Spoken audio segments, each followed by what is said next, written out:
Alright, uploading this on a bit of a whim, but before I get into what I'm going to share, I just want to talk about my last essay, which was refuting the idea that we have free will.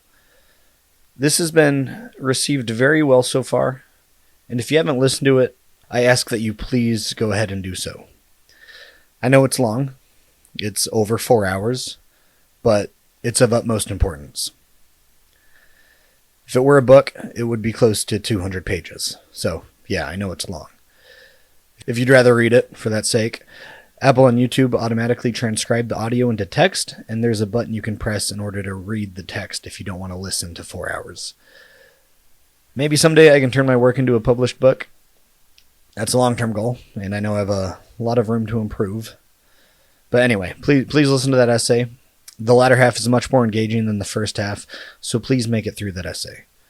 But honestly, check out all of my essays.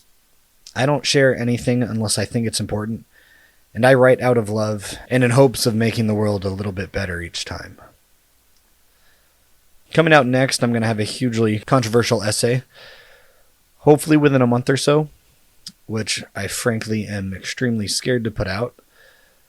But before I get to that, I felt the need to share something I came across last night.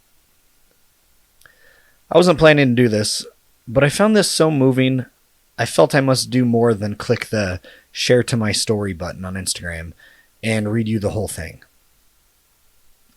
Today I'm reading a poem by Turk about screen overuse. It is actually two separate poems that I'm going to merge into one. He simply titled them Look Up and Look Up Too. Check out his videos on YouTube for the associated visuals. Much of my work has revolved around trying to restore culture and critical thinking in our society, because we have certainly lost them. Screens have stolen them from us. And Turk has articulated this quite well in this poem. Again, subscribe to him on YouTube, follow him on Instagram. He deserves all the credit for what I will read today. But most importantly, share this message. Kind of just speaking on a whim here. So anyway, here is the poem. I have 422 friends, yet I am lonely.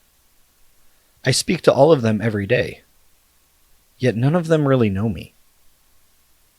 The problem I have sits in the spaces between, looking into their eyes or at a name on a screen. I took a step back and opened my eyes. I looked around and realized, this media we call social is anything but. When we open our computers, and it's our doors we shut.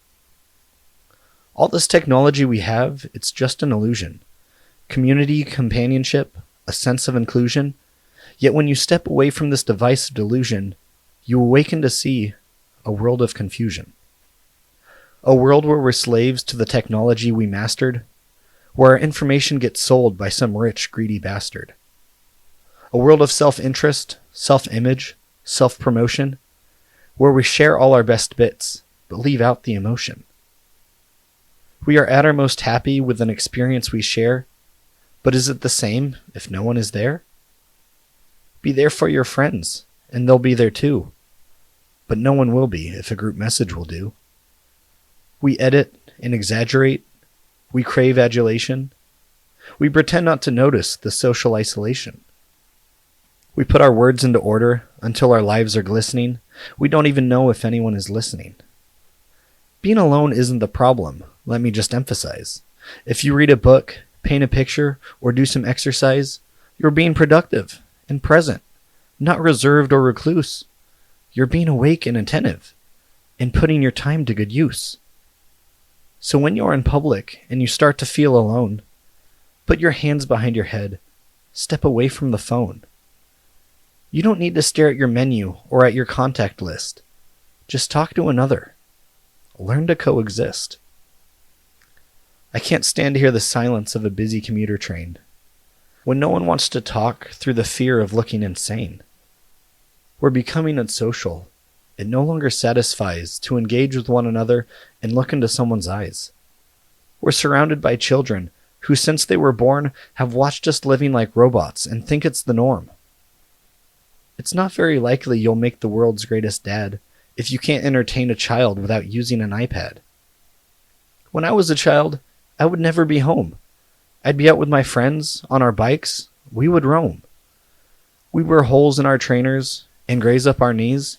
We'd build our own clubhouse, high up in the trees. Now the parks are so quiet, it gives me chills to see no children outside and the swings hanging still. There's no skipping or hopscotch, no church and no steeple. We're a generation of idiots, smartphones, and dumb people.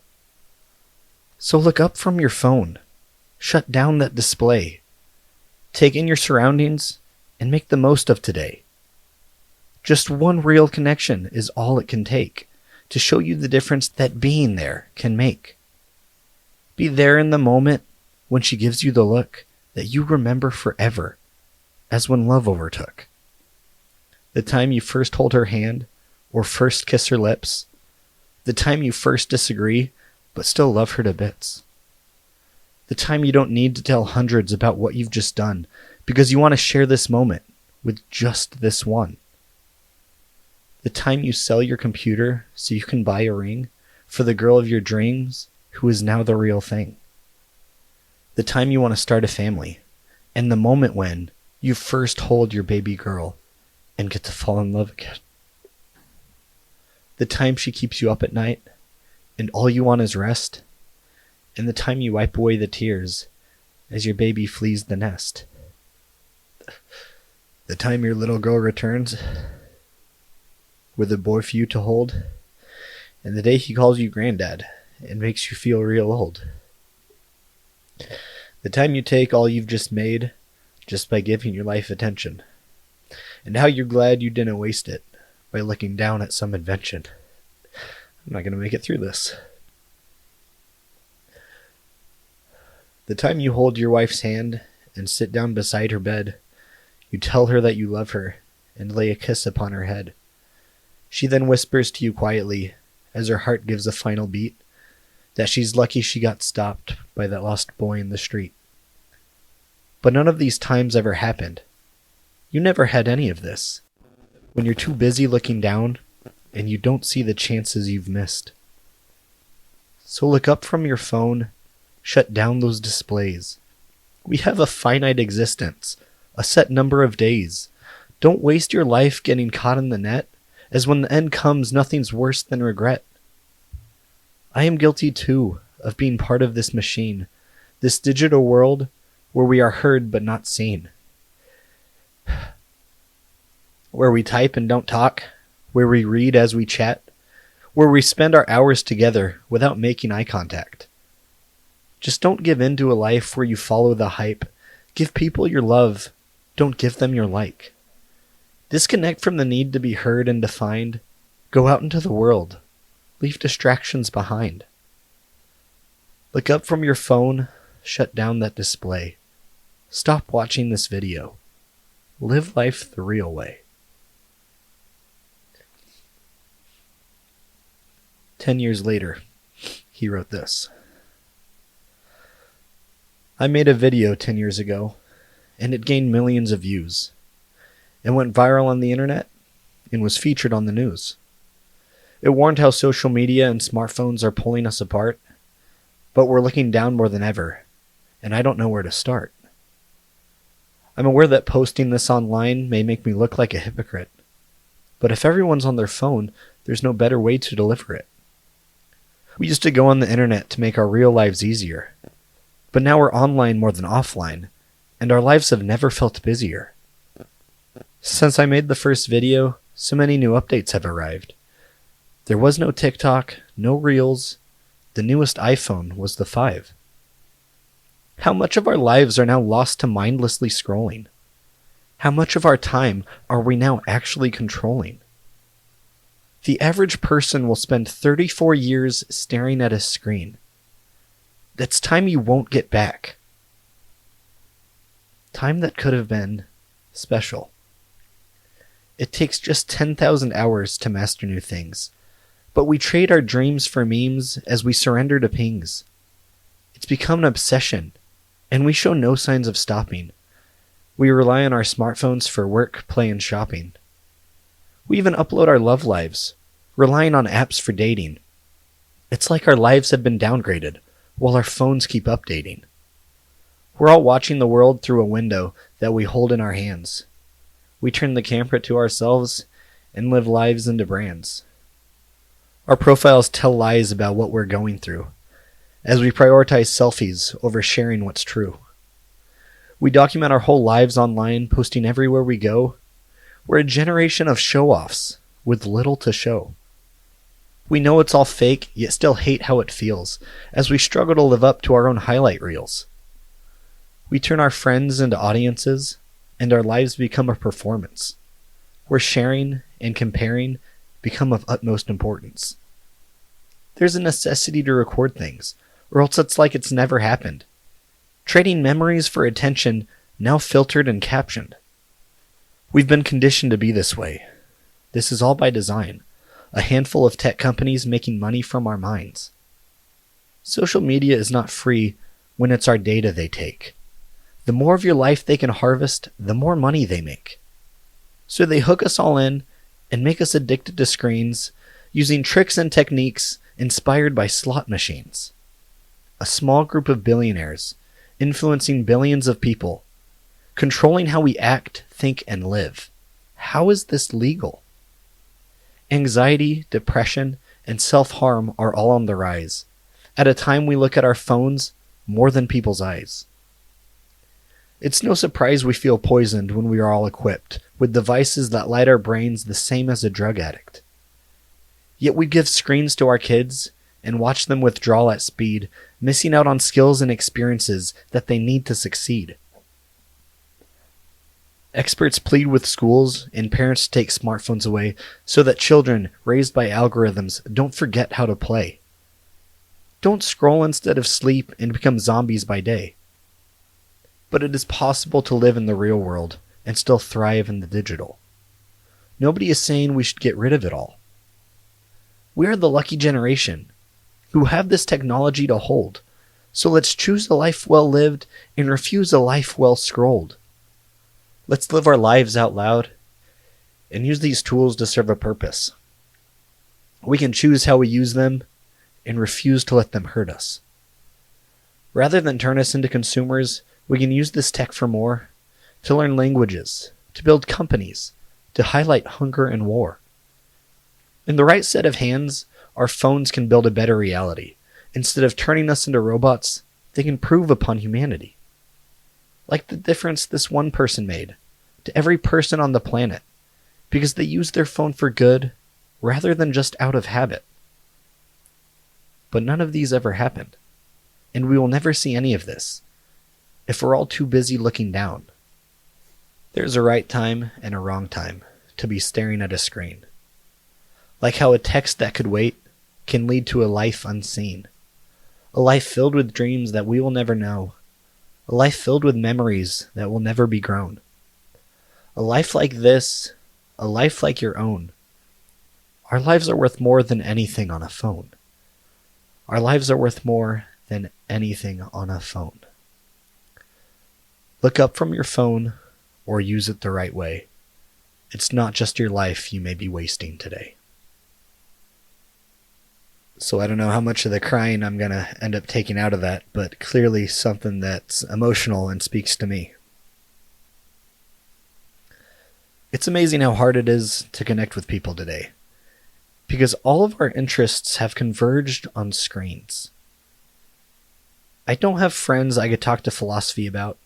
The friends I know who do art have nobody to share it with.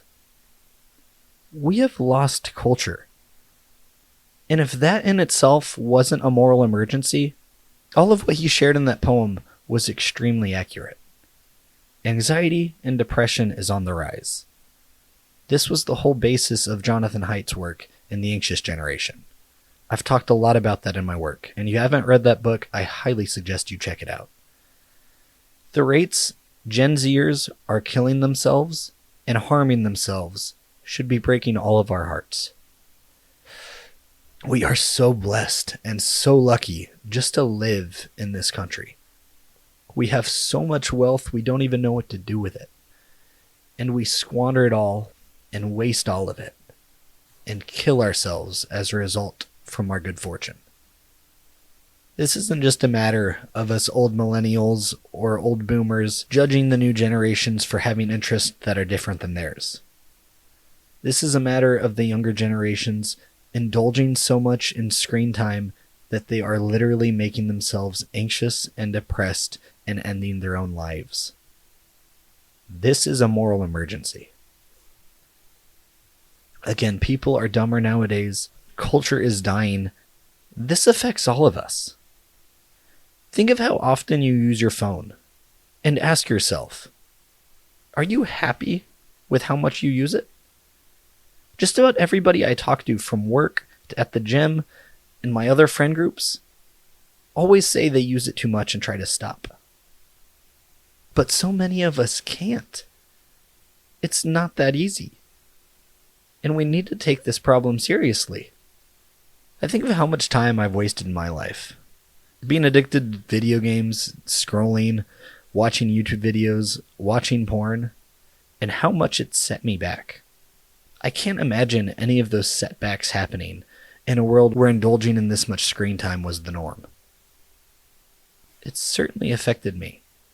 And even though all of us are extremely lucky to have the technology to listen to this, to live where we live, we still have a responsibility not to squander it all and waste all of our time and let our lives fade away. So put down your phone, pick up a book, go meet with friends, and make that the norm. Not just for your own mental health, but for the well-being of everyone around you. I don't spend all my time reading and writing because it makes me happier. I do it so that I don't become a stupid person that harms other people. Most harm is done out of ignorance. And I don't want to be so ignorant that I harm other people. We have an obligation to start heading in the right direction. So look up from your phone or use it the right way. It's not just your life you may be wasting today.